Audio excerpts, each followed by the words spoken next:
A comedian put on a blonde wig, a cross, and some white face paint, and the internet lost its entire mind. Half the comments said, finally, somebody said it. The other half said, but what about the blackface? And I'm sitting here thinking, y'all arguing about a wig, while the political machines for both parties are turning a grave into a content farm. Let's get into it. If you don't know Druski, he's one of the funniest people working right now. Built his whole career on characters, absurdist, deadpan, committed. Brother disappears into a bit the way other comics can't. But his latest character? A trad wife conservative. Gaudy, performative, shallow, and completely hollow inside. And for some reason, some folks thought the vibe felt familiar. Like maybe they just might have seen that version in real life a time or two. But the question that everyone's fighting over is this. Is it fair game, or is it the same thing as blackface? We're going to answer that, but first, we need to talk about who this character is actually based on, because primarily, it's giving Erica Kirk. She's the widow of assassinated white Christian nationalists, or maybe that's Christian white nationalists? Charlie Kirk. And let me be real with you before we go any further. No one, and I mean no one, should have to go through what Erica Kirk and those children went through. Whatever you thought about Charlie, whatever his politics were, he didn't deserve to get popped in front of his family. Full stop. And honestly, any real opponent of everything Charlie stood for would want him alive. A live opponent is someone you can argue with and clown. A dead one becomes a symbol, and symbols are always harder to fight. So I said all that to say, what happened next isn't something that I enjoy pointing out, but it does need to be said. Because didn't her grief spin up to a worldwide widow tour awfully quick? I mean, the ick is strong with the fact that within weeks, not months, Erica Kirk had a new CEO title, a stadium speech, her own podcast slot, a PR team with a press package. Not one other family member spoke at that event either.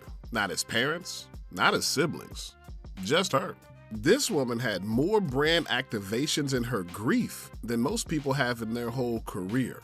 At some point, cringe stops being an accident. At some point, you have to call it what it is. A corporate handoff, with the widow as the press release. And here's what they need you to forget. They need you to focus on the tragedy, the obvious, undeniable tragedy of how he died. Because if you're looking at that, you're not looking at what Charlie Kirk said. And it's not hard to find. It begs the question when you see a black pilot, you wonder, you say, I hope they are qualified. If I'm dealing with somebody in customer service who's a moronic black woman, is she there because of her excellence? I'm only here because of affirmative action. Yeah, we know you do not have the brain processing power to otherwise be taken really seriously. The war on white people continues. You had to go steal a white person's slot to go be taken somewhat seriously. Prowling blacks go around for fun to go target white people. That's a fact. There's no such thing as white privilege or racism. So this is who they're building a shrine around? Conservatives will tell you he was a great debater. And fine, he sat down with people. He took questions from kids. He was polished and he was practiced. But a skilled delivery doesn't change the content of what was being delivered. And that content is on tape forever. What they're building here isn't a memorial anyway. It's a rebrand. They want their martyr. They need their symbol. Their version of MLK is to the civil rights movement. Someone whose name shuts down the argument before the argument can even start.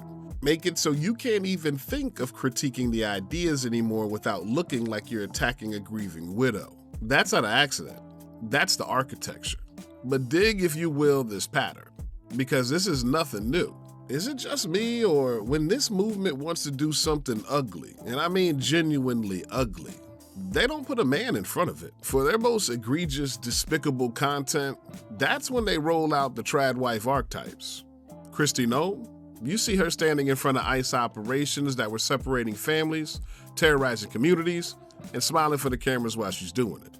Pam Bondi, running interference at the Department of Justice over a buffet of corruption and misconduct, burying the Epstein files. That alone would have ended careers in any other era.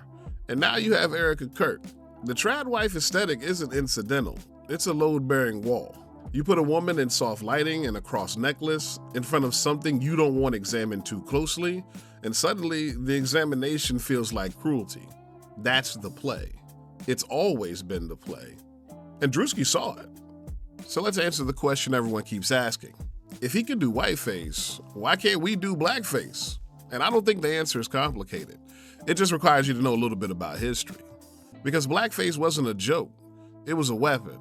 It was used systemically for generations to humanize black people, to make oppression feel like entertainment, to tell the audience these people aren't fully human and you can laugh at them.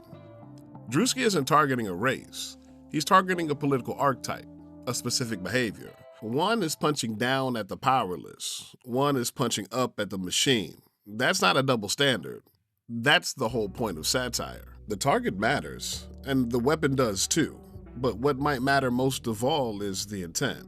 And if his character looks gaudy and ostentatious, and tacky and hollow, that's not Druski being cruel. That's him being accurate. Satire is a mirror. If you look in it and you don't like what you see, the problem ain't the mirror.